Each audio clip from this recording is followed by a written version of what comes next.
Hello, hello, hello, hello. Wherever you are on our stupendous planet Earth, I hope you are having an amazing day, evening, or night, wherever you are located. My biblical topic for the day, I'm going to discuss an ancient term. Yes, it's an ancient term called eunuchs. Is there any correlation between eunuchs and today's phrase homosexuals? Whether you like man to man, woman to woman, I want to see, and I want you to see, to the best of our ability, is there a correlation between the two? You and I both know throughout the world, homosexual agenda is heatedly debated and is a hotbed of controversy. Here in the United States or the Western world, we have our controversy with homosexuals. Definitely, when I was growing up as a child, it was a hidden term, a hidden phrase. A person did not go around flaunting it. They did not. Now, in this 21st century, society, it seems to be accepting it more. Now, before I go into my Bible verses, whatever, I do want to say I do have some respect for the homosexual, because let's be real. If you went in one of those Muslim-like nations, or even some of the African nations, if you're a homosexual, it's almost like a death sentence. Check it out. You're homosexual in Muslim countries, African countries, definitely, I know those 100%. Your life will be in jeopardy. At least here in the United States, when you're a homosexual, definitely when I was growing up, you just may have a little stigma against you, but usually no one will try to take your life. And we do have some outliers here. Even to this very day, some homosexuals or some transgender people, their lives have been taken from them. But those are outliers. There are far more homosexuals and transgender people alive here in the Western world than those who have been slaughtered and slaved. Now, before I go forward, I can say this. I do have a little respect for those who are homosexual. Because yes, nature has made man for man, woman for woman. That's just not for the human Homo sapien species.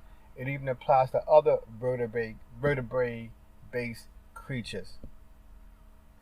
Male to male, female to female, and that is the only way how your population will increase. Now, I know maybe on an insect level, and definitely on a microscopic level,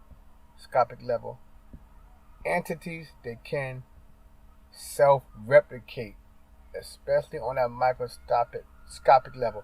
There is no need for man or male or female. Those organisms, like a virus, there's no male virus, there's no female virus. The virus can just replicate. Our own white blood cell, there's no male white blood cell, no female white blood cell. It just replicates on its own accord. So, if there's life on other planets, my dear people, it is possible that a creature could just self-replicate and be asexual. But like I said, I do have some respect for homosexuals, because if you're a homosexual, you have a burden on top of you.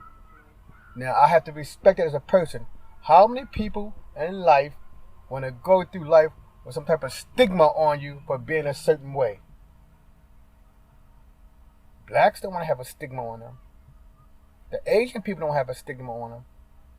Indians don't. And I mean Asian Indians and American Indians. The homosexuals, when they find out you're a homosexual, usually, sometimes, but I'm saying today is a lot less. There's a stigma on you, and they used to be thrown out of the family. But that don't happen as much today. But okay, so here we go. Let's go on into the lesson. This is coming from Proverbs chapter 6. verse 16 to 8 to 19. There are 6 things the Lord hates.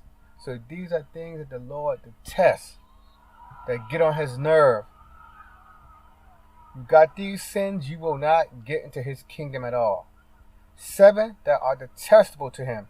So the 7th one that's right detestable, it makes him vomit, if he could vomit, that is. Haughty eyes, that means a proud look. You proud of who you are, you proud of your accomplishments. You rarely say if anybody helped you to get to where you were. You got a PhD in physics, you don't say the teachers in middle school who helped you, or in high school, you just say you got the physics. A lying tongue, yes, that leads to war among the nations. Not just among human and human. Nations lie upon nations, war break out. Human lie to human, a mini war breaks out. And a mini war for a human is like a fight, controversy, arguments. That's the thing that a lying tongue will do. It will divide even brothers and sisters. It will divide a husband and a wife, having that lying tongue. So it's serious. Hands that shed innocent blood. Yes, you kill just to kill. You kill just to take the person's bicycle from them. You kill a person just to take their tennis shoes, an innocent person. You become a mass shooter and you go to Walmart and just kill a people just to kill them. You don't know not one person, but you go to that store just to end people's lives. Shedding innocent blood. A heart that devises wicked schemes. A heart that's not full of goodness. You're not seeing how you can help your neighbor. You plotting how you can break into your neighbor's house to steal his or her TV. You're not concerned about keeping your parents' house nice and orderly.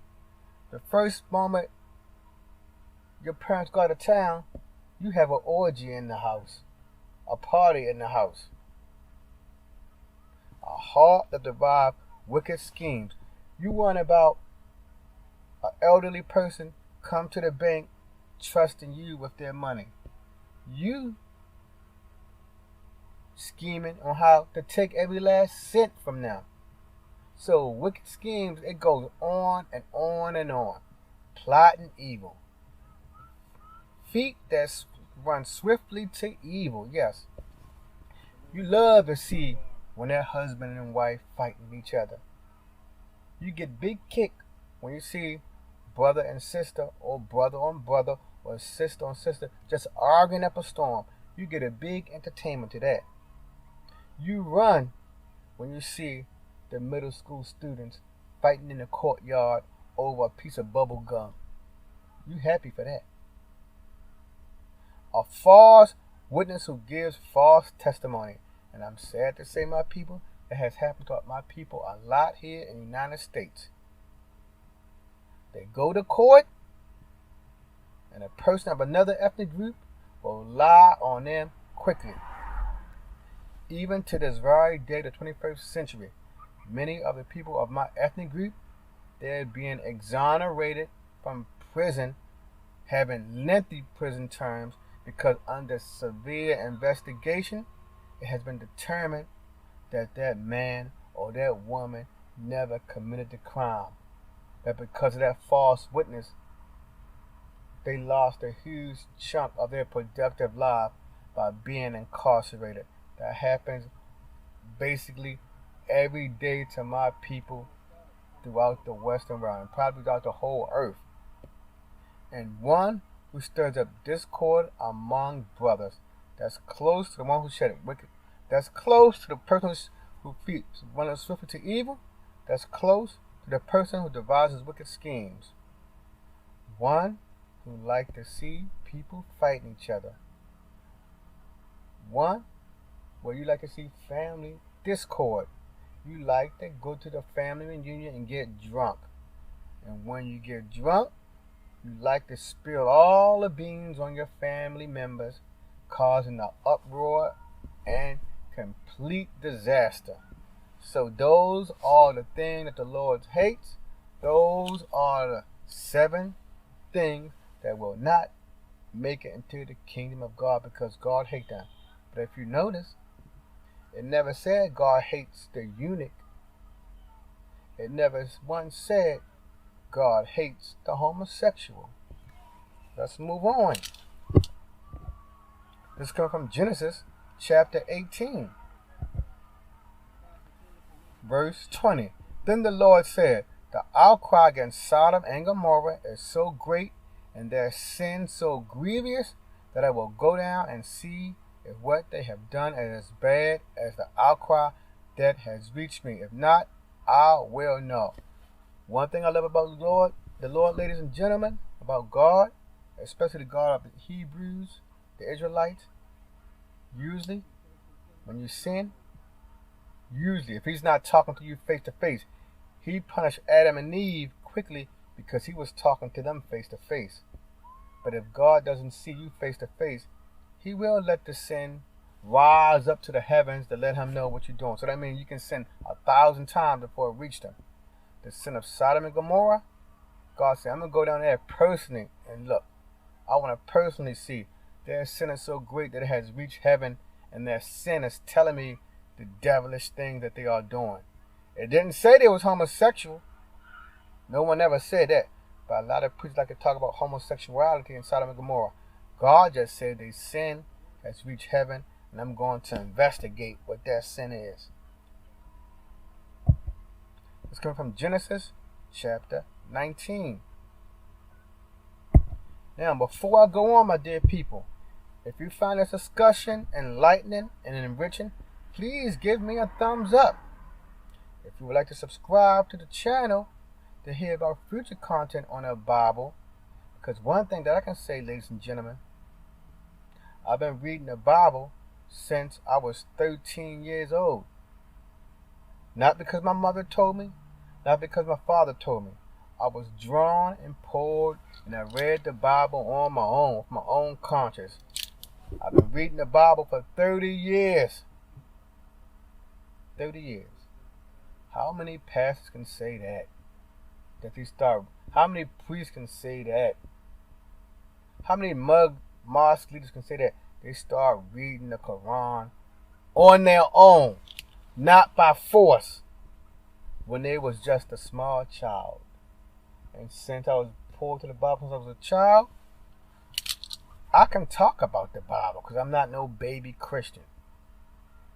And since I said I've read the Bible since I was 13, and I've been reading since I was for 30 years, you have an idea how old I am.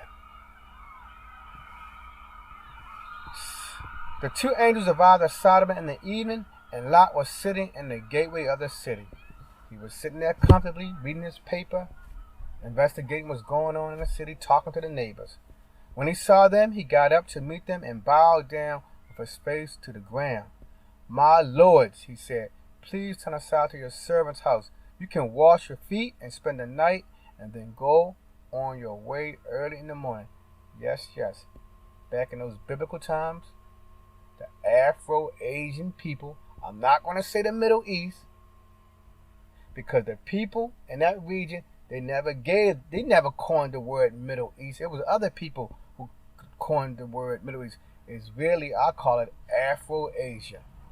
Back in those two cultures, they was very hospitable to neighbors. They would wash their neighbors' feet to show humility and respect, and they were glad to have the visitors as guests in their house, honored guests. No, they answered, we will spend the night in the square. Oh my God. They said, we're going to sleep right out here in the public viewing. But he insisted so strongly that they did go with him and enter his house. So Lot begged them to come with him. He was see, nobody ever said this. He must have been a very persuasive and persistent man. Lot did not give up easy. He had backbone. He had strength to his character. He prepared a meal for them, baking bread without yeast, and they ate. Before they had gone to bed, all the men from every part of the city of Sodom, both young and old, surrounded the house. So here they're saying all the men. Yes, all the men. And I guess biologically, a person or a young boy can become a man at the age of, I say, 15, when they can reproduce. By the laws of nature, when you can reproduce, you're an adult. But you're just a young adult. You're just a young girl or a young boy. But by the laws of nature, you are a man. So that there could have been teenagers there up to the age of 90 or 100. I don't know. But it said all the men. That means every last man in that Sodom came to the house. Both young, here we go right here, it's saying, well, I just don't say it. Both young and old surrounded the house. They called to Lot, where are the men who came to you tonight? Bring them out so that we can have sex with them. And that's it right there. See, my good people? God was angry with them because they didn't have no morality. They did not have no sexual chastity to themselves. They would they would have sex on the street like animals if they could. No morality, no chastity, no inner fiber. Whatever their eyes see, they take it, like in idolatry, fornication, etc. All you just see the person, you look at their body, and you lust after the body. So you just say, I'm going to have that person just to have sex with them. I don't care if the person is a thief. I don't care if the person is godly and saintly. I don't care if the person is crippled. I don't care if they're deaf or blind. All I want them, because I've seen their body. That is what those men of Sodom wanted. They wanted those angels. And you know, my good people, when you study angels from the Bible, when they have human appearance, they look fantastic. So those angels, more than likely, were very handsome. Let's move on. This coming from still in Genesis chapter 19, verse 6 to 10. Lot went outside to meet them and shut the door behind him and said, no, my friends, don't do this wicked thing. Look. So even Lot knew that what they doing was immoral. What they was doing was inhumane. What they was doing did not have no godly fiber or no ethics to them. And that's what bothered God the most. They lacked ethics, morality, chastity, and kindness for their neighbor. Because they did not care about the welfare of those men. They only cared about getting those men. Look, I have 2 daughters who have never slept with a man. They were virgins. Let me bring them out to you, and you can do what you like with them. Now, I don't like the idea that he was going to get them there. He was going to get those men his daughters. But you must understand, in that Afro-Asia part of the world, they had a code of honor. If I have a guest in the house, I will sacrifice everything to protect the guest. And the daughters knew that too. Even though it was wrong by our standards in the 21st century, the daughters also had that code of honor to protect the guests from any form of harm and abuse. But don't do anything to these men, for they have come under the protection of my roof, as I just now stated. Get out of our way, they replied. This fellow came here as a foreigner, and now he wants to play the judge. We'll treat you worse than them. They kept bringing pressure on Lot and moved forward to break down the door. So those people told Lot, man, you better get out of our way. Get out of here. You coming to our house, Sodom. You coming to our boat. I was born here. I was born here. That would have told Lot. You was not born here. You are alien. You may be an illegal alien for that matter. We let you live here with us. I don't know. Wonder why Lot wanted to live there anyway, but that's a tale for another day.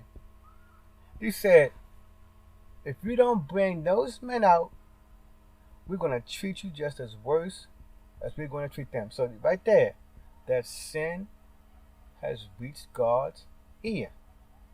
They had it in their heart to rape those men. They had it in their heart to abuse those angels who were men. They had it in their hearts to make those men their playthings. And they were so intent on getting those men that they was coming to kick the door down.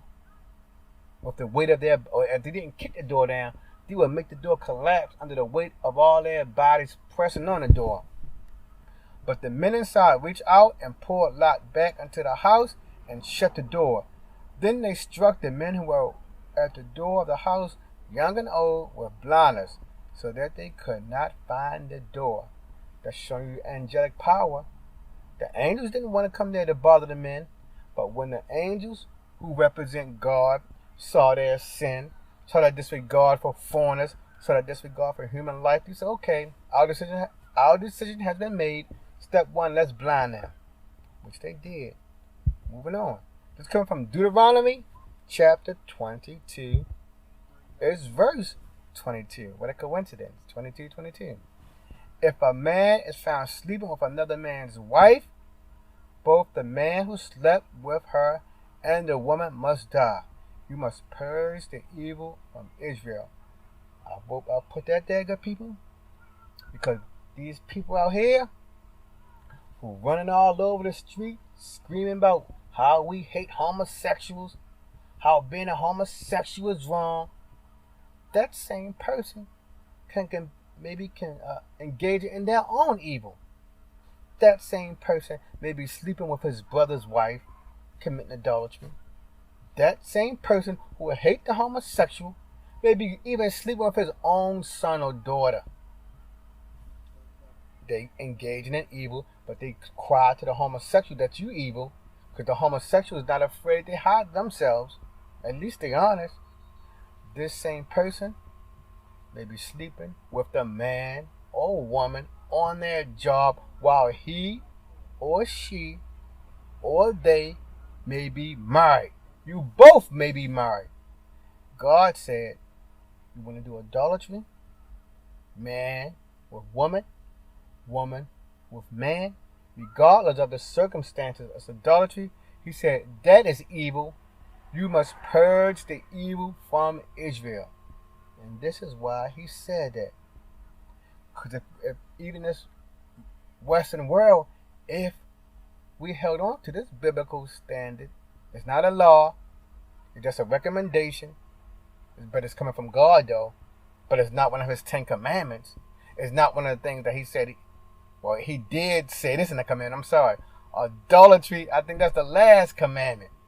So this is you breaking one of God's 10 commandments, which was stored in the Ark of the Covenant. The covenant. Someone said, I quote George Person, that there are 660 laws. God said, my laws are easy. You cannot keep those 660 laws. God probably got most of the ideas from Egypt, because let's be honest, these laws existed way before God wrote them down. We know from ages, you knew that you should love your parents.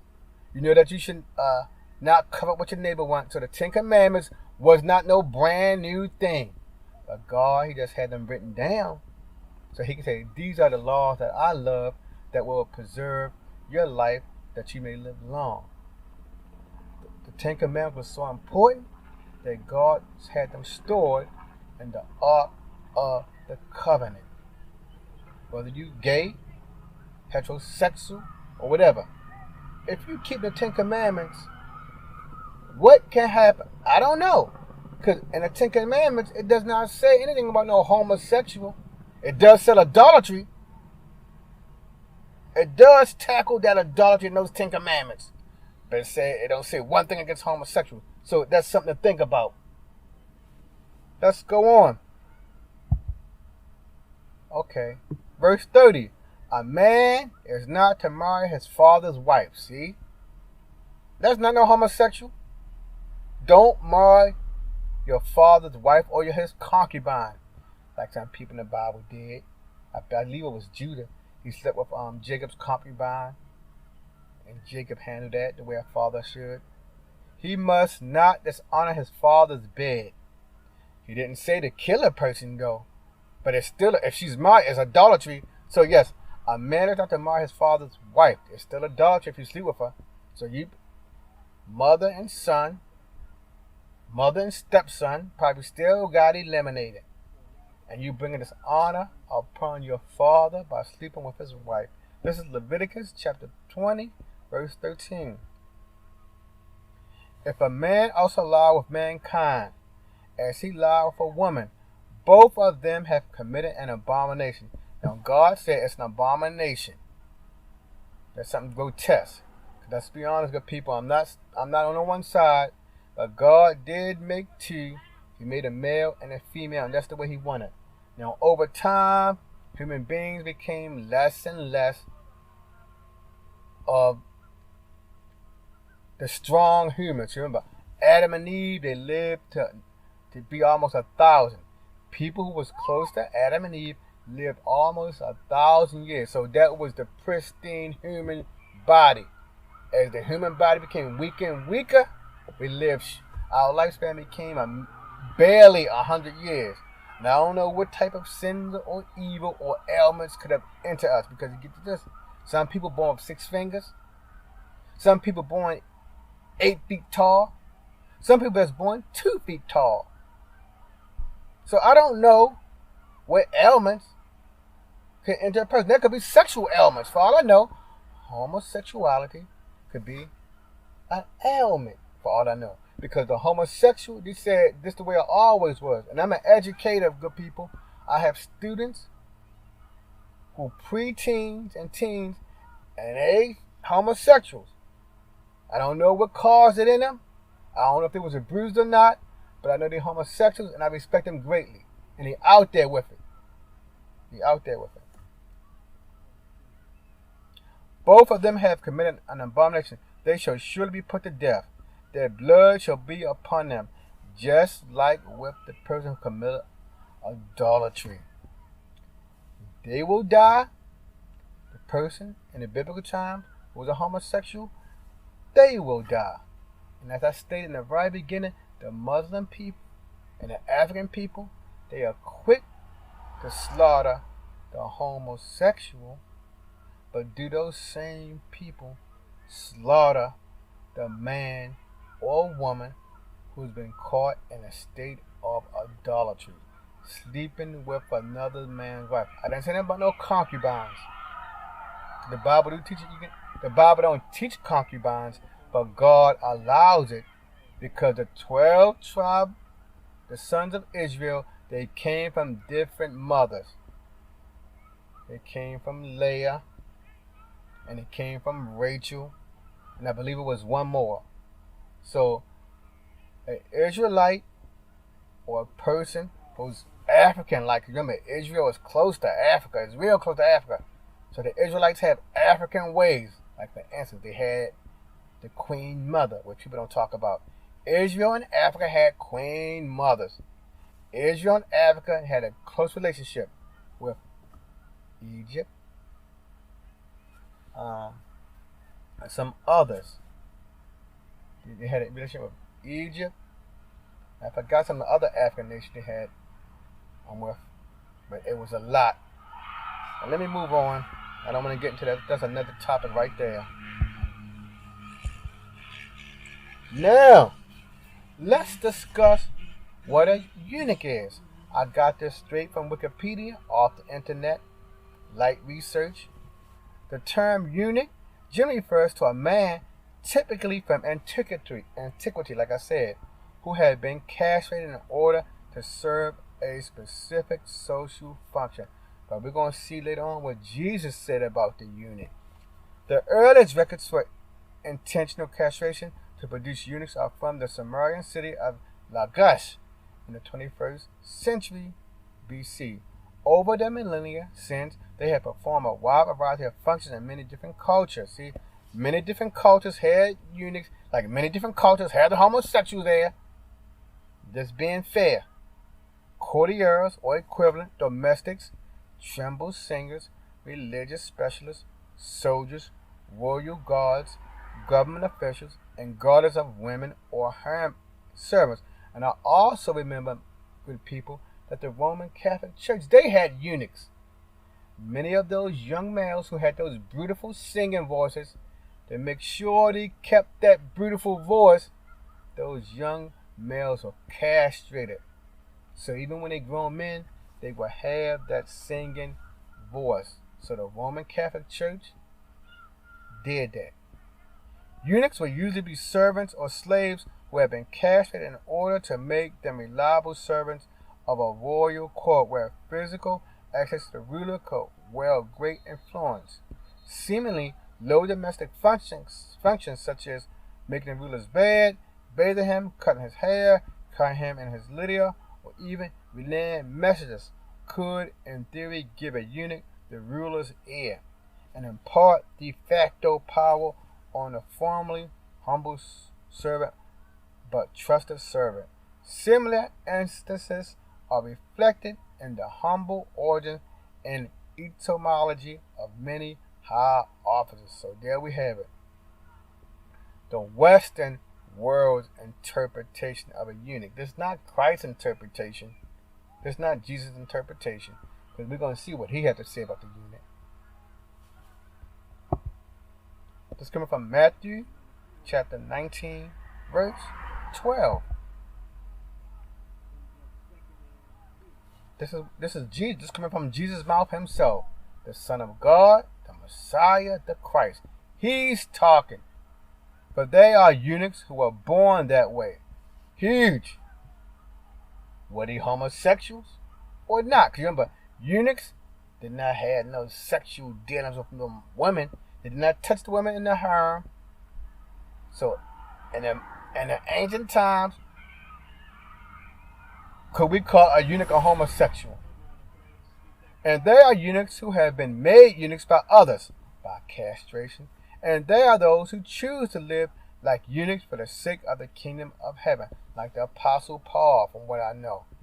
He chose to not be with women, for the kingdom of God. Now the other apostles, they had wives and kids like Peter, but he definitely had kids, because remember, his mother-in-law was sick or had a fever, and Jesus relieved her of her fever. So we know those apostles had families. The one who can accept this should accept it. So if you're strong enough to accept it, accept it. Number one, there are eunuchs who were born that way. It could be that they may not have no testicles. That could be a possibility. But that's rare. It's rare for a human being not to be born with no testicles. Like it's rare for a human being to be born with only one arm. It's rare. So he's talking about a person who did not want to sleep with women. And those who have been made by others. So that's number two. The ones who were castrated. And the third type of eunuch is a person who forgo all forms of sex for the kingdom of heaven's sake. Who do not sleep with women or who do not sleep with men. So it covers women and men, because he did not assign no gender to it. Moving on.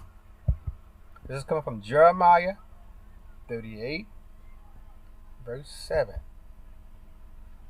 Now, in Benemek, the Ethiopians, so I was right. So remember I said the Israelites had a relationship with the people of Africa. Egypt, Ethiopia, and there's more countries that they dealt with. So it was a tight relationship. But how many churches dare talk about that? How many churches, synagogues, or mosques said the ancient Hebrews had a close relationship with the African continent?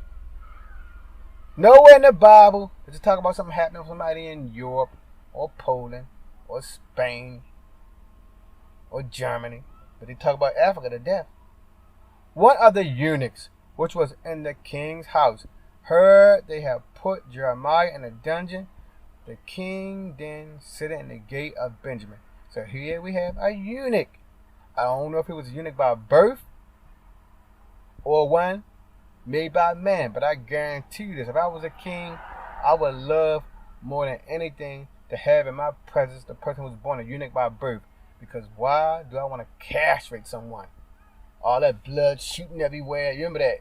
It was not a pretty thing from what I know, but I don't have a medical degree, so I don't know what it is that makes someone a eunuch. I'm just going off my hearsay of what I know about history that I know of. It's hard to make someone a eunuch because when they cut the testicles, them blood that's shooting everywhere. I'm going to read this again. Jeremiah 38:7. Now when Emenelik the Ethiopian, one of the eunuchs, was in the king's house, serving the king, like it was stated in the right definition, gotten off YouTube, heard that they have put Jeremiah in the dungeon, the king then sitting in the gate of Benjamin. And this eunuch was a spiritual person because he was concerned about Jeremiah the prophet. Many of the so-called people who we call gay, they are spiritual and they love God with a high degree of love. I know that. High degree they love God.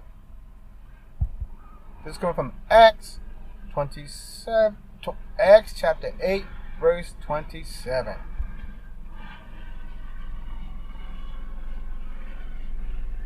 And the angel of the Lord spake unto Philip, saying, Arise and go toward the south unto the way that goeth down from Jerusalem unto Gaza, which is desert. Okay, the angel said, go to the desert, man. And he arose and went, and behold, a man of Ethiopia, and eunuch of great authority under Candace, queen of the Ethiopians, who had the charge of all her treasure, and had come to Jerusalem to worship. Before I go on, remember, he is a person of great authority. Usually, now I know this from history, when you made a person a eunuch by force, you wanted to humiliate them. I'm going to say it again. Usually in history, when you castrated a man, you do it to humiliate him. This person has great authority with the Ethiopian queen. So, was he a eunuch by birth, or was he castrated to humiliate him and become a eunuch? Which one was it? Was returning and sitting in his chariot read Isaiah the prophet. See, like I said, many so-called homosexuals here in the Western world, they love God. They read the Bible. They treat their neighbors the way they want to be treated. They upstanding citizens. Even in the countries of Africa and the Muslim nations and Asia, many of the so-called homosexuals, they do not want to harm anyone. They do not want to hurt anyone. They love their neighbors. They love their nieces and nephews. They're not trying to rob the old lady of her money from the bank.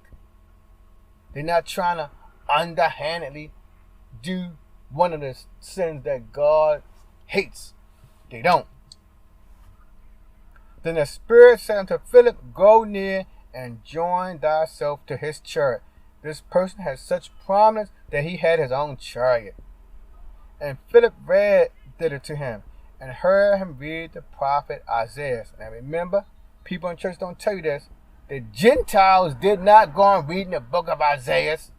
They did not. They could care less. The Romans, they can care less. The typical Ethiopian, they can care less about Isaiah.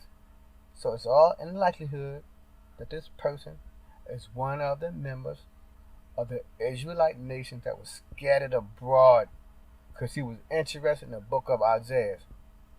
And Philip thereto ran to him, and heard him read the prophet Isaiah, and said, Understandest thou what thou readest? And he said, How can I, except some man should guide me? And he desired Philip that he would come up and sit with him. Philip did not have no problem with this man being a homosexual or a eunuch. He did not. Philip sat right there and read the scriptures. so-called homosexuals in the Western world, they go to Bible study, they go to communion, they want to listen to the Word of God. The homosexuals, who may be Islamic in nature, they still go to the mosque, they still read the Quran. It's just the people who hate them, but they still love Allah. They still love Jesus Christ. This comes from Deuteronomy chapter 23, verse 1. He that is wounded in the stones or have his privy member cut off shall not enter into the congregation of the Lord. So here we go. God said, look, if you want to humiliate a man and make him a eunuch and cut off his testicles, that man, because he was tampered with, cannot enter the congregation. A bastard shall not enter into the congregation of the Lord. Even to his 10th generation shall he not enter into the congregation of the Lord. See, and that God was harder on the bastard. He just said that one homosexual, that one eunuch, or the eunuch by force, could not enter the temple. He said this bastard could not enter up until the 10th generation. So how long is that? 1,000 years? If every human lived 100 years, that's 1,000 years that that man's family could not enter into the congregation of the Lord. An Ammonite or Moabite shall not enter into the congregation of the Lord. Other African people who did not belong to the nation of Israel, you cannot enter. But he didn't say anything about the Egyptian or the Ethiopian, because he probably knew many of the Israelites were scattered in those nations. Remember, Israel was in Egypt for 400 years. An Ammonite or Moabite shall not enter into the congregation of the Lord, but they can serve God. Even to their 10th generation shall they not enter into the congregation of the Lord forever. See? So God was harder on an Ammonite and a Moabite and on a bastard. Of course, since the eunuch had his testicles cut off, he cannot procreate. But he do have brothers and sisters. He do have a mother and father. You understand? Because the bastard, he can have a wife and use the wife follow the dictates assigned to the husband. The Ammonite was a male and was a female, and they could not enter into the congregation. So we see Ammonites could not enter, a bastard couldn't enter, nor a eunuch. And a eunuch received the less denial than the other two. Moving on. This comes from Isaiah 56, verse 3. Neither let the son of the stranger that have joined himself to the Lord speak, saying, the Lord have utterly separated me from his people. Neither let the eunuch say, behold, I am a dry tree. So God saying to the eunuch, I will accept you. And he said unto the homosexual, I will accept you.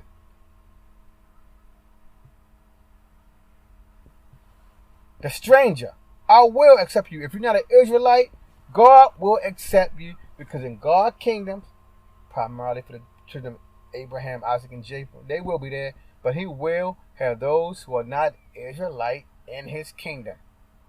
For thus saith the Lord unto the eunuchs that keep my Sabbath. Okay, like I said earlier, they love going to church, they love reading the Bible, etc. But thus saith the Lord unto the eunuchs that keep my Sabbath, and choose the things that please me, and take hold of my covenant. Even to them will I give in my house, and within my walls a place and a name better than the sons and daughters of Israel. I will give them an everlasting name that shall not be cut off. We see here, good people, God is not hard on a eunuch. He's not hard on a so-called homosexual. Even if he found out you're homosexual, you gotta die. But he still said, if people don't know, if they don't know you're homosexual, and you're serving me, I still will love you.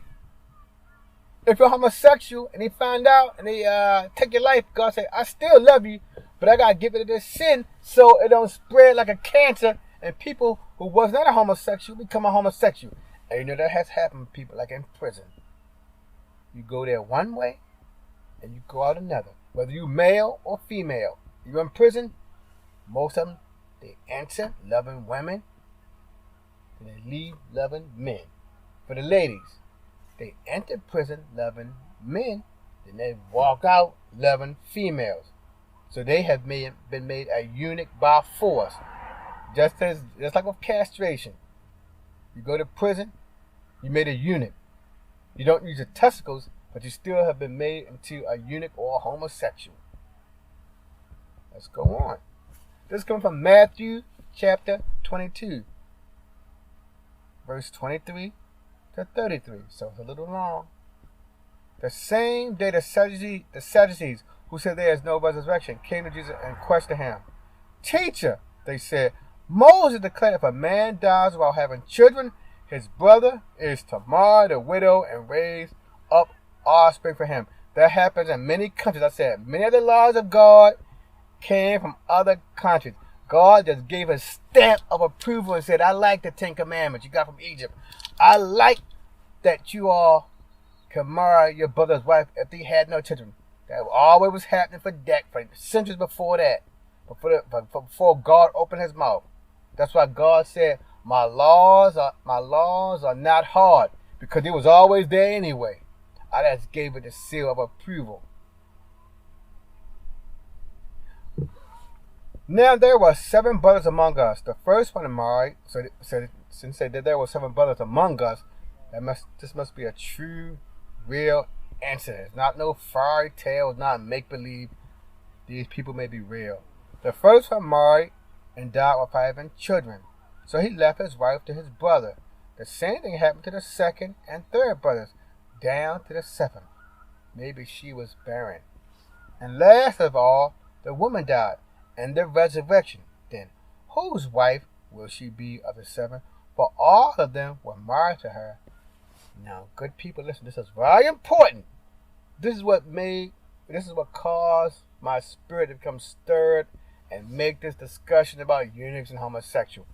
This is the verse, this is the passage that stirred my heart. Jesus answered, you are mistaken because you do not know the scriptures or the power of God. So God's power is going to be revealed in the words that Jesus is going to say next.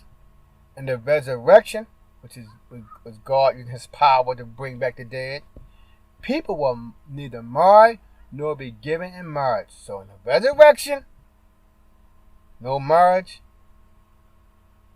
no weddings of the people who become immortals. Instead, they will be like the angels in heaven. But concerning the resurrection of the dead, have you not read what God said to you? I am the God of Abraham, the God of Isaac, and the God of Jacob. He is not the God of the dead, but of the living. But the part that got me, my people, when God said in heaven, in the kingdom of God, there's no marriage anymore.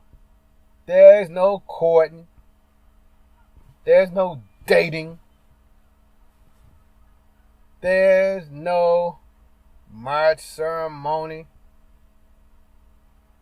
There is no, I forgot that word I want to say before you get married.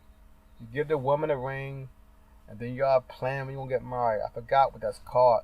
You can leave me in the comment section and give me that term.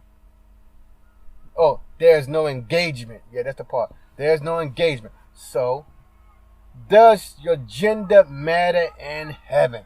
That's the part, because we're going to be like the angels. If you was a homosexual on earth, you get resurrected, it's over. You're not a homosexual anymore.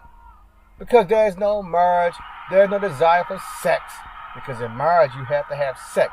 So the angels in heaven don't have sex. Heterosexual people on earth have sex. But when you get resurrected in that new body, you don't have sex because you're not getting married.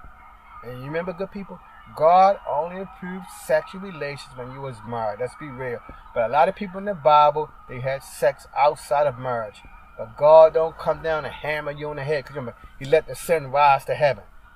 But God wants a person to have sex when they marry.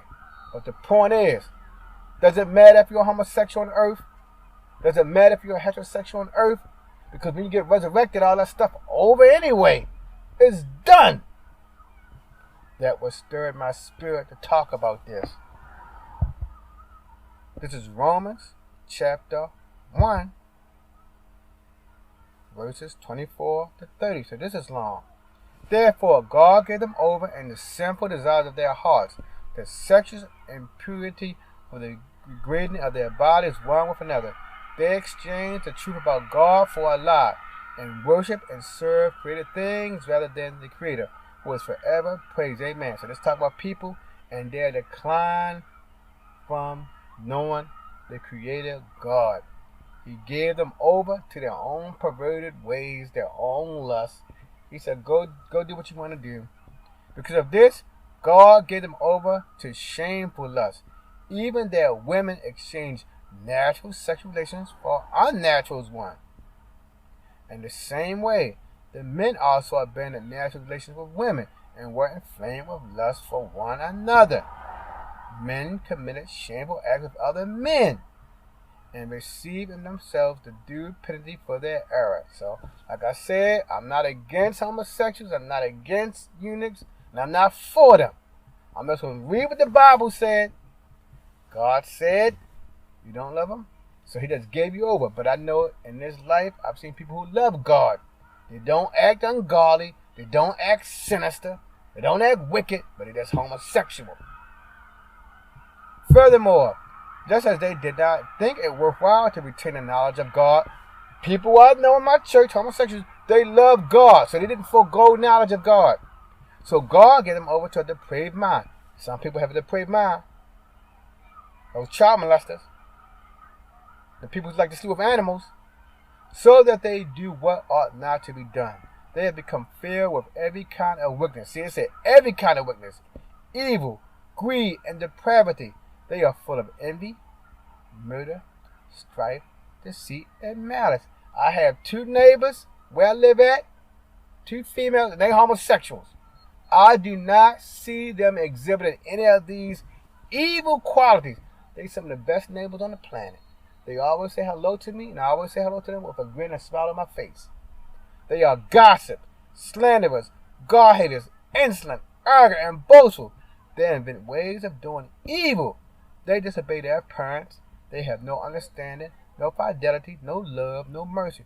Although they knew God's righteousness decreed that those who do such things deserve death, they not only continue to do these very things, but also approve of those who practice them. Now I know in Hollywood the homosexual agenda. Now I know Hollywood and America, you all know, is depraved. It's depraved and full of wickedness. I know about that. I heard the man who made the X-Men movies, Bryan Singer, he loved having sex with young boys.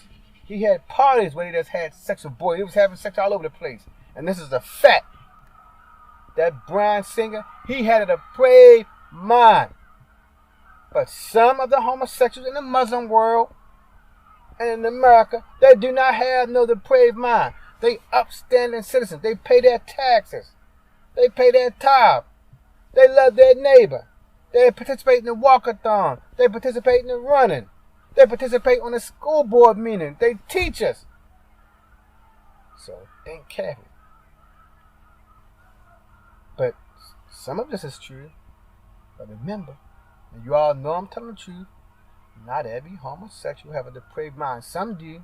Like that Studio 54 that I saw several years ago about the Hollywood thing. The gay people having sex all over the place. They have a depraved mind.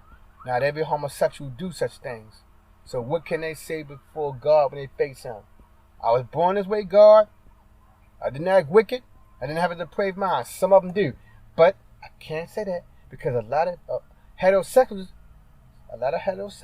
they having orgy parties right now. You are numb to. I don't care if they're in the Arab world. They're having orgies right now. I don't care if they're in the Western world. They're having orgies right now. We just point our fingers at the homosexual orgies. Now, I guarantee you, there's probably far more heterosexual sexual orgies than any homosexual ever thought about making. But, like I said, I'm fair. I presented Romans chapter 1, a fair man. John chapter 4. This is verse 15 to 19. The woman said to him, Sir, give me this water so I won't get thirsty and have to keep coming here to draw water. He told her, Go, call your husband and come back. I had no husband, she replied. Jesus said to her, see that woman, she was telling the truth. So Jesus said to her, You are right when you say you had no husband. The fact is, you have had 5 husbands, and the man you now have is not your husband. What you have just said is quite true. She did not lie. She was in fornication, and she had idolatry, but she's still alive. So remember, the sins reach to heaven. God has a limit what he can deal with. Jesus did not bang her over the head. He did not call her a whore. He did not call her a slut. Because,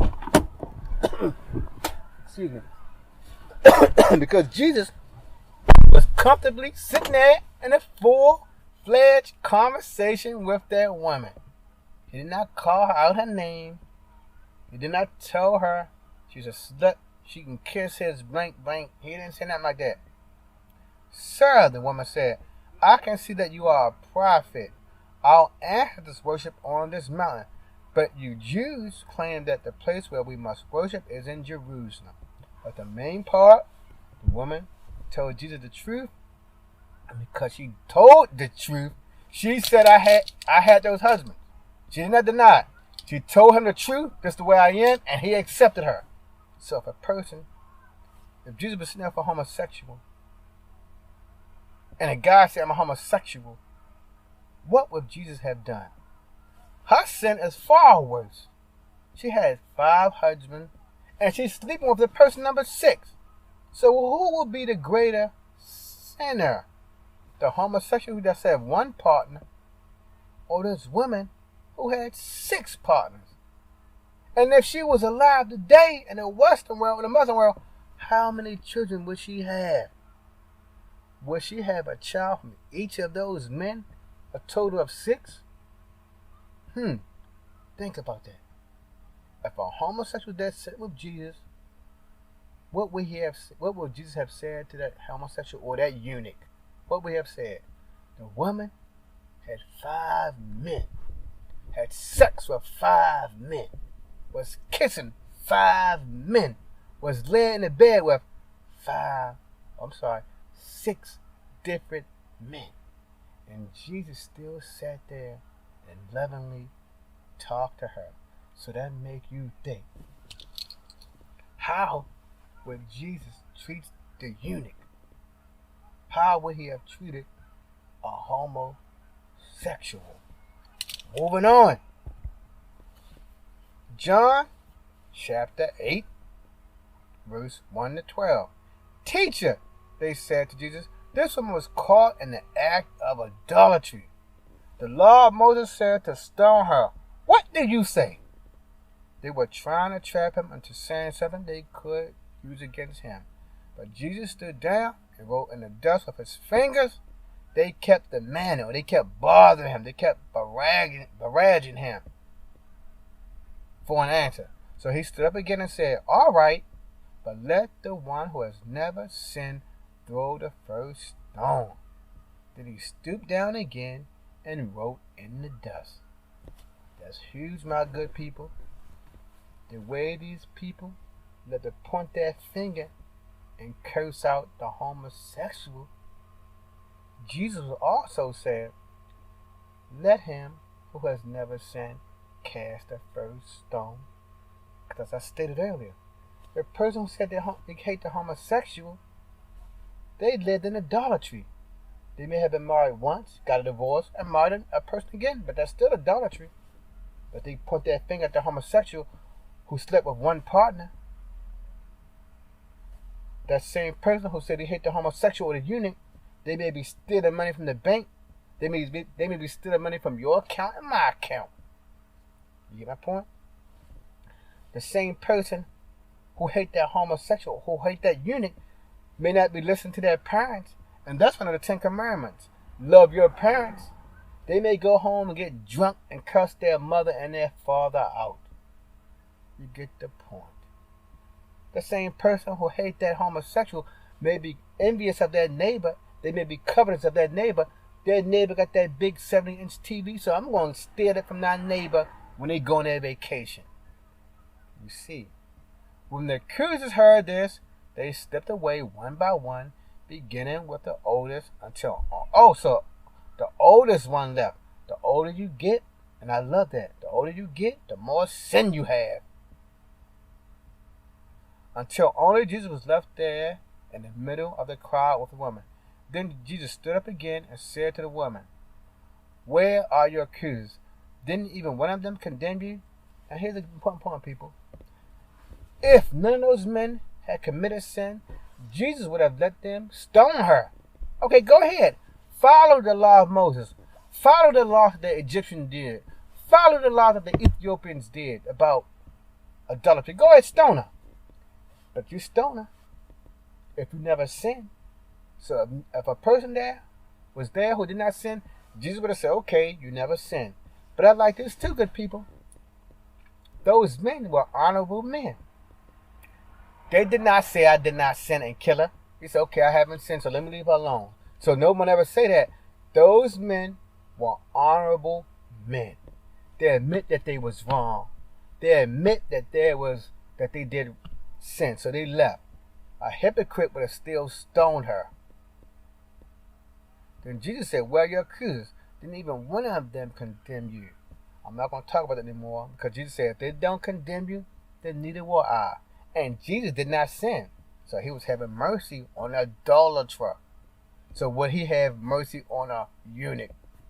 If Jesus had mercy on that idolatrous woman who was 100% caught in the act of adultery, would he have pity or mercy on a homosexual? Something to think about. Something to think about.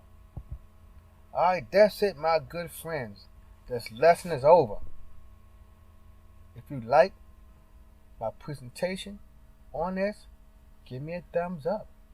If you have any comments to add or any scriptures that I did not post, because remember, the Bible is so vast, I only post the scriptures on there that came to my mind during research. Let me know some additional scriptures for or against the eunuch or the homosexual. If you want to share this, the person may be a homosexual, a eunuch, or a family member, be my guest. Heavenly Father, thank you for the lesson. Thank you for putting in my heart to discuss a hot topic on the planet Earth. Homosexuality, also known as a eunuch. I pray that you will show me how to have mercy on them and be kind to them. And whatever you want to do to them, Lord, I'll let you do it. I will not judge them. I will not condemn them. I'll just let you take care of it. Whether you want to take care of it here now or in the direction is a matter for you to handle. Since this Western world does not engage in outright stoning anymore, it don't engage in outright killing anymore, I will not kill. But if one of my Muslim brothers and sisters in an Islamic country or African country hear this, I hope they learn to have insight into the nature of the homosexuals, especially if that homosexual is not going around sleeping with every person on the block. But if that same person who want to condemn the homosexual is sleeping with every woman on the block, how can they condemn the homosexual? Thank you for this lesson. In the name of the Father, the Son, and the Holy Spirit. Amen. Until the next time, peace.